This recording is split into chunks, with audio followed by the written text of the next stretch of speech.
Excellent. Donc, aujourd'hui, on s'enligne à l'usine Fabrique à manger. C'est le restaurant où j'ai travaillé précédemment quand j'étais un peu plus jeune. Puis, je vais aller discuter avec Richard, qui est le propriétaire. Je vais aller dire s'il est partant pour qu'on essaye mon système d'automatisation dans son restaurant. Comme ça, moi, je peux après ressortir toutes les statistiques puis son review pour après l'utiliser dans mes publicités pour aller le vendre à d'autres clients. Donc, ça, c'est mon plan. Je vais commencer par lui dire si j'étais arrivé avec ce système-là. J'ai fait un PDF que ça explique vraiment qu'est-ce que ça fait, c'est quoi le système d'automatisation et comment que ça va lui aider. Puis dans le fond, le but, ce serait vraiment de l'aider puis montrer que ça marche.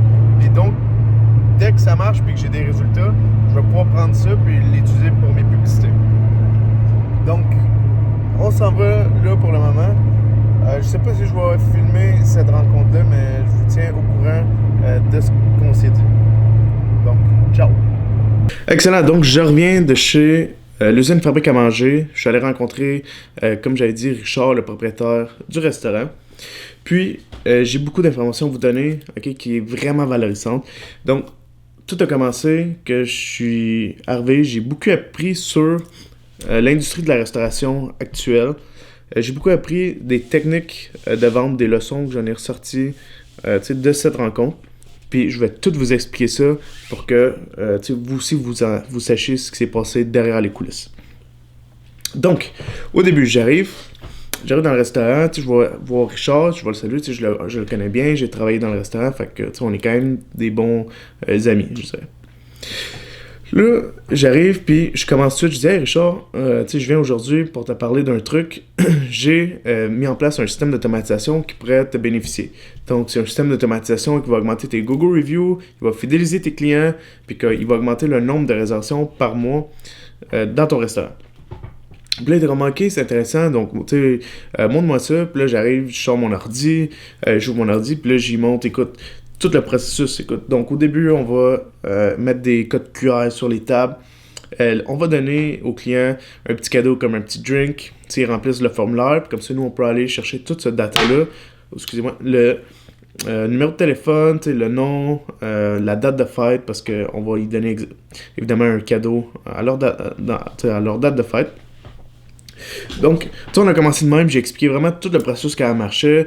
Puis là, lui, il était intéressé, il était comme « Ok, c'est cool, quand tu fais, c'est cool qu'on envoie des SMS, puis il comprenait, puis il était vraiment intéressé. » Puis là, je lui ai dit « Richard, combien tu penses que ce système d'automatisation-là vaut ou coûte? » Puis là, il avait des gros yeux, puis là, il était comme « Ok. » Là, il cherchait de même, il disait « Écoute, quand il travaillait dans c'est ce qu'il m'a dit mot par mot, là, quand il travaillait dans un autre restaurant avant, dans le temps, il y avait une entreprise qui a fait affaire dans son restaurant où il travaillait, quelque chose de similaire.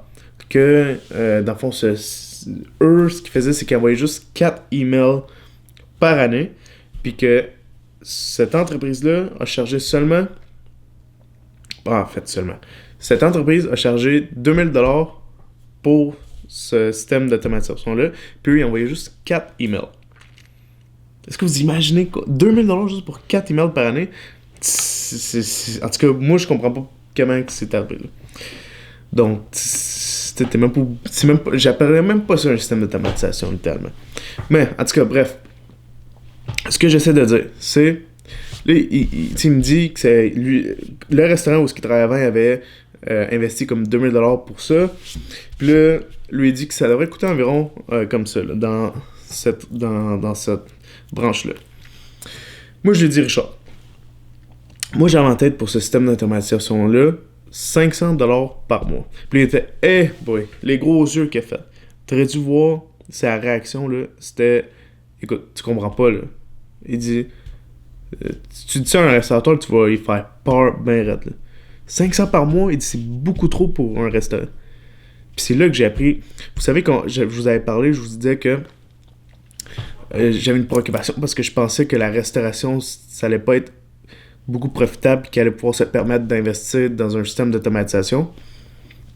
Eh bien, avec cette rencontre, j'ai confirmé ma préoccupation. Il m'a avoué qu'un restaurant, c'était pas si profitable que ça de nos jours.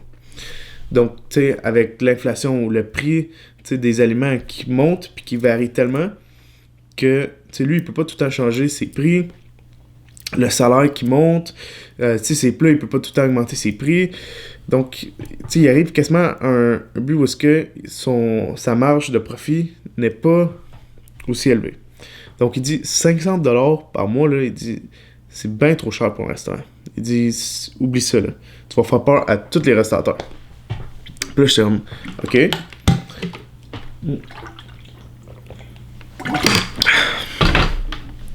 là, je suis comme, OK. Tout, exemple, combien tu serais prêt à payer pour un système d'automatisation par mois pour mener ça?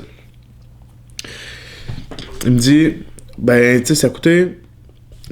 Non, je dis, OK, toi, combien tu serais capable toi, combien tu serais capable d'investir pour un système d'automatisation comme ça? Il me dit, écoute, 200 à 250. Je suis comme, OK, 200 à 250, pas pire. Tu sais, c'est comme, OK, tu sais, 250, c'est pas si pire. Sauf que, il dit, faut que il gagne de ça, là. Il faut qu'il en sorte de ça. Faut que son 250 soit rentabilisé, là. Il faut que son 250, tu sais, il fasse beaucoup d'argent pour qu'il puisse payer son 250. Parce que, il dit, puis c'est là qu'on a vraiment parlé de c'est quoi vraiment ses besoins. Donc, il m'a dit, lui, ce qu'il a pas vraiment besoin, c'est que c'est pas fidéliser des clients parce qu'il y a déjà une base de fidélisation de clients qui viennent régulièrement. Donc, il dit, lui, ce qu'il a besoin, c'est de chercher des nouveaux clients, faire de la prospection de clients. Il m'a dit, c'est ça qu'il a besoin. Il dit, si t'es capable de m'amener des nouveaux clients qui sont jamais venus puis qu'ils viennent, il dit, là, on parle. Là, on a quelque chose. Puis là, évidemment, j'étais comme OK. Puis là, on commençait plus à en parler. Il disait que ça coûtait cher, que c'était pas profitable, que il avait besoin de nouveaux clients. Sauf que là, je me suis mis un peu dans la merde si en fait, j'y vendais mon produit. Puis je vais vous expliquer par après les leçons que j'ai apprises à partir de ça. Donc, on fait avec Richard, on parle, on discute de lui, ses problèmes. C'est quoi qu'il a vraiment besoin. Il disait, si je pouvais inclure dans une de mes automatisations, une automation où est-ce que je peux aller chercher des clients pour lui, ok, puis que je vais chercher des clients puis que je vais les fidéliser, là j'ai une offre qui est intéressante pour les restaurateurs. Mais si c'est juste fidéliser les clients, il dit que il y a déjà une base de clients, ça l'intéresse pas vraiment, ou il serait pas vraiment prêt à payer pour des clients qu'il a déjà fidélisés ou que ils viennent quand même régulièrement, là. Il dit lui ce qu'il veut c'est qu'il y ait des nouveaux clients par mois. J'ai comme OK, je vais regarder ça, je vais préparer une automatisation que ça va te permettre d'amener des nouveaux clients, puis on va pouvoir après l'implanter là, dans ton restaurant. Il était parfait. Donc, ça finit pas mal un peu comme ça. D'accord? Donc, dans le fond, je vais devoir travailler surtout dans son cas, comment aller chercher des nouveaux clients, parce qu'il m'a dit c'est vraiment ça que les clients, ou les restaurants recherchent. Ils veulent, en fait, toutes, même les entreprises, ils veulent tout augmenter de clients. C'est pas nécessairement les fidéliser, mais si tu veux vraiment les fidéliser, mais c'est parce qu'il faut que tu trouves une manière d'aller chercher des clients pour les fidéliser après. Fait que ça, c'est une des affaires que, on m'a dit puis que j'ai appris que je devais peut-être un peu modifier mon offre ou essayer de trouver une solution qui va pouvoir ajouter la prospection dans ma solution, là. Donc, il m'a dit, si tu réussis à trouver cette automatisation ou modifier ton offre puis impliquer la prospection, il dit là, t'as quelque chose que tu vas pouvoir aller chercher les restaurateurs. J'étais comme OK, parfait, donc je vais travailler là-dessus. Puis, sinon, ça finit comme ça, que j'allais, dans le fond, implanter ce système-là dans son restaurant, puis qu'au fur et à mesure, j'allais pouvoir faire un tracking sur ses ventes par mois, le nombre de réserves, puis les Google Reviews. Donc, il va coopérer avec moi là-dessus, il va me donner les revenus qu'il a fait les derniers mois. Comme ça, on va pouvoir comparer avec les prochains mois avec ce système d'automatisation-là. Puis là, je vais vraiment pouvoir vous montrer à quel point ce système-là il est efficace. Mais sinon, à part de ça, j'ai vraiment appris 3 grosses leçons à partir de cette rencontre. D'accord? Première leçon. Toujours parler de ce que le client veut. Okay? Qu'est-ce que le client veut en ressortir de tes services? Qu'est-ce qu'il va gagner? Il veut pas entendre c'est quoi ton service, il veut pas entendre c'est quoi ton offre, il veut pas entendre c'est quoi ton produit. Lui, il s'en fout totalement, 100%. Lui, il veut juste savoir qu'est-ce qu'il va en gagner après la transaction. Qu'est-ce qu'il va en sortir après son investissement? Dans le cas de Richard, il voulait avoir plus de clients. Donc, c'est ça qu'il voulait entendre. Il voulait dire, lui, il s'en fout comment que ça va être, c'est quoi le processus, il s'en fout si c'est des automatisations, il s'en fout si c'est toi qui vas être sur le coin de la rue avec une pancarte, il s'en fout de comment. Lui, ce qu'il veut, c'est le résultat.